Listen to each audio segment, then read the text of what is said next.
Pocket FM. To unlock all the episodes, click the link in bio. After Amelia's brief pool house quarantine, her test results finally came back negative. Turns out, after all the fuss, she just had a really bad case of the flu. Both she and Javier were cleared of any infection and out in the world. A new vaccine was released, and the health scare quickly got back under control. Soon, the trio of Amelia, Javier, and Max returned to their usual routine. Max was the happiest of all to have his mother healthy and back. That evening, Amelia sat drying her hair after a shower while waiting for Max to finish his bath. "Mommy, I'm done." His sweet voice called from the tub, and Amelia wrapped him up in a big, fluffy towel. "Max?" his mom asked while she towel-dried his hair. "Your dad's birthday is coming up. Is there anything special you want to prepare as a gift for him?" Max beamed a proud smile at her. "I already started. I'm making him the best card ever. I'm coloring it like a newspaper because Dad loves to read newspapers so much. Do you think he'll like it?" Amelia squeezed his cute, chubby cheek. "Of course. That's a great idea. He'll love anything you make." Max then looked up at her curiously. "Mom, what gift are you gonna get Dad?" Amelia paused. She hadn't really thought about it. Their relationship was so ambiguous and undefined. Would it be weird if she bought him a gift? Would it be weird if she didn't? What do you even buy a prince who already owns everything he could possibly want and more? A week later, a big birthday banquet was thrown for Javier in the grand ballroom at the Miami Sunset Hotel. It was a glamorous event with hundreds of attendees. Though it was billed as a celebration, it felt more like a diplomatic mission filled with dignitaries and politicians from all over the globe. It was a tense and formal affair. Everyone meticulously minded their conduct and who they networked with, as if preparing for battle. Even Amelia was there in a professional capacity. She'd been hired by the Foreign Affairs Council to provide real-time translations for Portugal's Minister of Finance. So she dressed practically, in a fitted suit and high heels. By the end of the night, every muscle in her body ached, but she hid it well, remaining poised and focused. Occasionally, throughout the night, her gaze unconsciously wandered over to Javier. As the star of the evening, he sat at the main table, surrounded by other bigwig leaders who talked his ear off about business matters, their faces often reflecting the weight of their positions. From afar, she could only see his profile, but even then, beneath the dazzling lights, he exuded an air of authority and calm detachment. He was a figure who commanded attention. His presence was so captivating that it was hard to look away. Despite his composed demeanor, Amelia couldn't help but worry about him. His cold hadn't fully subsided, and his fever continued to come and go.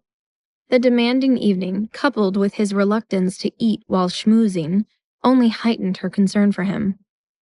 Once the banquet finally transitioned to the dining portion of the event, Victor whisked Javier away to a private lounge for a brief respite from the crowd. While others dined, Amelia started to prepare a big plate of food from an assortment of dishes. Just then, Faith snuck up behind her and eyed the plate she'd assembled. "Whoa, all that food isn't for you, is it? I've never seen you eat that much red meat." Amelia chuckled and swatted her away. "Go worry about your own food."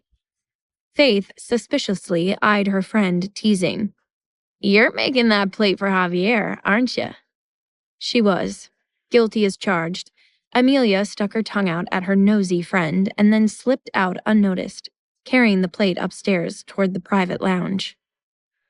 Javier's private lounge space was on the second floor, worlds apart from the bustling banquet hall below. Security guards stood outside the room with orders not to let anyone enter and disturb the prince's peace. But Victor knew there was one special guest who Javier would consider an exception to that rule. Amelia cracked open the lounge door, and inside the dimly lit room, she spotted Javier leaning back on the sofa, exhaustion evident on his face. Amelia frowned when she saw him down 2 painkillers with water. His temples had been throbbing all night. When the prince heard a knock on the door, he tensed. But when he saw a familiar, delicate profile peeking through the crack, his expression softened. "How did you get past the guards?" His voice sounded low, but lacked the edge it usually carried. He was tired. Amelia coolly shrugged. "Chloroform. I knocked all your men out." Javier gave a soft chuckle. Ah, what now then? Are you here to have your way with me?" She smiled softly and teased. "Maybe." Then told him the real story. "I ran into Victor outside." She quietly closed the door behind her and entered the dark room. "I didn't want to disturb you, but he insisted I deliver this personally." "What is it?" Javier sat up and switched on a small table lamp, and a warm glow filled the room. Amelia stepped closer and placed the plate of food down on the coffee table in front of him. "It didn't look like you'd been eating very much tonight. You should have some before it gets cold." He glanced at the plate, then at her, and a faint smile tugged at his lips. "To what do I owe this special attention? Aren't you busy working tonight?" She eyed the medicine bottle beside him, and a pang of sympathy flickered in her chest. "It just looked like you had it pretty rough tonight." His smile faded to a faint frown. "Oh, do I look pitiful out there?" She tilted her head and softened her gaze. "It doesn't seem fair that it's your birthday, but instead of enjoying a peaceful celebration with your family, you're working yourself to the bone." When she said the words peaceful celebration with your family, Javier imagined a simple dinner that ends with cutting into a homemade cake with her and Max by his side. The thought warmed his heart. That was all he really wanted. Amelia realized she should let him rest like he was there to do. "You eat then. I should go back before anyone notices I'm gone." She went to rise, but he held on to her hand. Stay with me for a while," he gently murmured. His voice carried a hint of pleading, unlike his usual commanding demeanor. His tired vulnerability tugged at her heart, and she sat back down. "I'll stay for a bit, but you should eat first." Now that she wasn't going anywhere, his features relaxed. "And you? Have you eaten yet?" "Not really. I'm too tired to feel hungry." Javier had Victor bring another set of silverware, and they both sat in sweet silence, sharing the same plate of food. Just then, Amelia chuckled softly, and he eyed her with curiosity. "What's so funny?" "The prince with a germ phobia is sharing his plate with me," she teased. His eyes sparkled with amusement as he leaned in closer. "Ah, didn't I already answer that?" Her heart skipped a beat when his dark gaze fell on her mouth. His husky voice murmured, "How many times have I tasted your lips?" Her cheeks flushed a deep red as she shrugged. 4 or 5. Javier chuckled. "You're counting. Good." The prince took one last bite, then relinquished his utensils and spread out on the couch before laying his head down on her lap. Unsure what he was up to, she froze. "What are you doing?" "Taking a 10-minute nap. Wake me up when the time's up." He spoke casually, as if her lap were a perfectly acceptable pillow. This man's audacity was truly unmatched. "I'm both his cushion and his alarm clock?" She wanted to protest, but found herself caressing his forehead with her hand instead.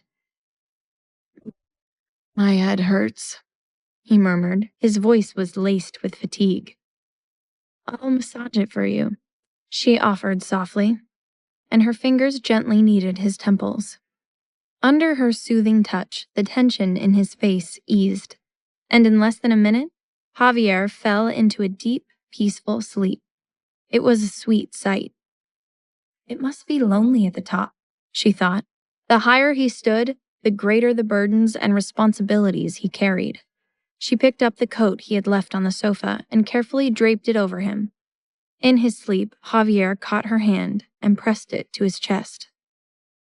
Beneath her palm, she could feel the steady, powerful heartbeat, and she found herself unable to look away from his calm, peaceful gaze. 10 minutes later, it broke her heart, but Amelia had no choice but to wake him like he had asked. Javier stirred and sat up from her lap. Just then, Victor entered the room. "Sir," he called. Javier looked up at him, waiting, only to see Victor glance at Amelia, hesitant. Sensing the tension, she quickly stood up. "I'll head back downstairs." But Javier stopped her. "No need. Speak freely, Victor. She's not an outsider." Reluctantly, Victor continued. Miss Sands is here, sir." Javier froze for a moment before shooting Victor a sharp glare. Victor immediately felt helpless. Had his boss not insisted he speak freely? Hearing the name Miss Sands, Amelia quickened her steps toward the door. Javier frowned and called for Amelia to come back, but she pretended not to hear him and kept walking. Victor ran out and stepped in her path. "Miss Rivera, the prince is calling you." "Oh, me?" She feigned ignorance, as if she had only just noticed, and turned back to him. Javier stood up from the sofa, and his eyes locked with hers. "Tomorrow evening, is your schedule free for dinner? I have somewhere important I want to take you. Promise you'll be there?" Amelia nodded yes. "It's a promise then. 7 p.m., don't be late." She had no idea what this important destination could even be, but since tomorrow was his actual birthday, she suspected he wanted her and Max to enjoy the evening at a special restaurant with him. Back downstairs, Amelia returned to work, though her focus often drifted. She followed the Minister of Finance and other high-ranking officials to a side hall and didn't see Javier or Paloma for the remainder of the evening.